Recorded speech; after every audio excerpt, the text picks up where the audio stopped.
मेरे mummy papa पे आज कोई बोझ नहीं हूँ मैं आज। विवाह भी कर देते हैं लेकिन कर्जा भी बहुत हो जाता है उन लोगों पे। नमस्कार जी, क्या नाम है आपका? ललिता दासी, ललिता दासी, कहाँ से हैं आप? आगरा जिला से। आगरा जिला से हैं। ललिता जी, हमारे दर्शकों को बताइए, ये जो विवाह करने का फैसला लिया आपने, दहेज मुक्त विवाह, पाखंड मुक्त विवाह, इसमें कोई फिजूल खर्चा नहीं है, ऐसा विवाह करने का फैसला आपने क्यों लिया? क्योंकि संत रामपाल जी महाराज जी बताते हैं, जो पैसे वाले होते हैं वो तो दे देते हैं, जो गरीब वाले होते हैं वो पेटी कर तो देता है, विवाह भी कर देते हैं, लेकिन कर्जा भी बहुत हो जाता है उन लोगों पे। फिर भी उनकी बेटी दुखी रहती है, सुखी भी नहीं रहती है, और पूरी जिंदगी वो पटाते रहते हैं ऐसे कर्जा। और संत रामपाल जी महाराज दहेज मुक्त विवाह करवा रहे हैं, इसमें हमें बहुत खुशी है। बिना दहेज की रेमेडी हो रही है मेरी, मैं आज बहुत खुश हूँ। मेरे मम्मी पापा पे आज कोई बोझ नहीं हूँ मैं आज। लड़की आज कोई बोझ नहीं है, संत रामपाल जी महाराज जो अन्यायी है वो ऐसे ही रेमेडी करते हैं दहेज मुक्त विवाह।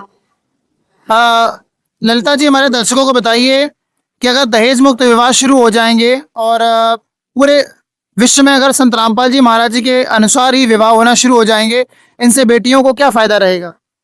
बेटियों को बहुत फायदा रहेगा, उनके मम्मी पापा को भी बहुत, क्योंकि बेटी बोझ नहीं रहेगी। और लड़की पढ़ाते भी हैं पूरा, फिर शादी भी करते बाद में दहेज भी देते हैं। अब लड़की बोझ नहीं है, संत रामपाल जी महाराज से नाम दीक्षा लेंगी वो, ले और दहेज मुक्त विवाह करें। बताइए बहन जी, ये विवाह कैसे संपन्न हुआ? इसमें 33 करोड़ देवी देवताओं के भी नाम आते हैं और कबीर परमात्मा का स्मरण हुआ है। और ऐसी देवी देवताओं की भी शादी हुई थी, उनके कोई फेरे नहीं हुए थे। उनकी जो माता है दुर्गा, उन्होंने भी अपने बेटों के तीनों की ऐसी शादी की थी उन्होंने। हम लोग गरीब परिवार से बिलोंग करते हैं, और मम्मी पापा पढ़ाई में पैसा खर्च करें कि खाने पीने में करें कि विवाह में खर्च करें। संत रामपाल जी महाराज ने हमारे लिए वरदान बन गए हैं, और अच्छा हमें ज्ञान भी दिया, और ज्ञान भी दिया, भक्ति भी कर रहे हैं, और हमारा कल्याण भी होगा। आपके सारे खर्चे भी समाप्त हुए? हमारे पूरे खर्चे भी समाप्त हुए, कोई खर्चा नहीं हुआ हमारा। जैसे एक बेटी की शादी होती है, शादी के बाद में एक पिता पर कर्ज हो जाता है, तो बेटी को भी बुरा लगता होगा कि ये मेरी वजह से मेरे पिता पर आज कर्ज हो गया। आप कैसा महसूस कर रहे हैं? आज आपके पिता पर कोई भी कर्ज नहीं है। मैं बहुत अच्छा महसूस कर रही हूँ, क्योंकि मेरी यही ख्वाहिश थी कि बिना दहेज की मेरी शादी हो। जब मैं जगत में थी तो मेरे पापा जाते थे तो 8 लाख 9 लाख रुपए तय करके आते थे, तो मुझे बहुत दुख होता था कि मतलब बेटी भी दे रहे हैं और दहेज भी दे रहे हैं। मेरे पापा इतने गरीब है कि कर्जा करके शादी कर रहे थे मेरी। तो अब मुझे संत रामपाल जी महाराज से ज्ञान समझ में आया और दहेज में शादी हुई है मेरी। आज मैं आज बहुत खुश हूँ कि आज मेरे माँ बाप पे कोई कर्जा नहीं है, बिना कर्जे की शादी हुई है मेरी। आप अपने जैसे परिवारों को क्या संदेश देना चाहेंगी?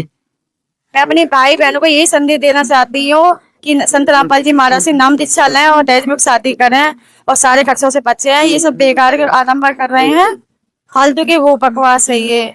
क्या आप इस बात के लिए कभी दुखी हुए हो, कभी रोए हो कि आपके माँ बाप आपकी शादी करना चाहते हैं और उनसे इतना सारा पैसा लिया जाता है? क्या आप इस बात के लिए कभी रोए हो?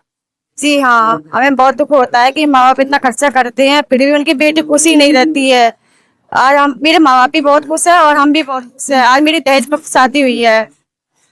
बहुत बहुत धन्यवाद ललिता जी, हमें बहुत अच्छा लगा आपसे मिलके।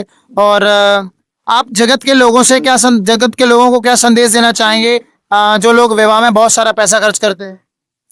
अब मैं जगत वालों को क्या संदेश दूं, वो तो संत रामपाल जी महाराज से नाम दीक्षा लें और सारे कर्जों से बचेंगे, दहेज मुक्त शादी भी होगी। और ये सब बेकार के वो है, बैंडबाजी वगैरह करना। जो पैसा हम शादी में खर्च करते थे, आज हम संत रामपाल जी महाराज की दया से पढ़ाई में खर्च करेंगे, खाने पीने में करेंगे। बहुत बहुत धन्यवाद ललिता जी, बहुत बहुत धन्यवाद।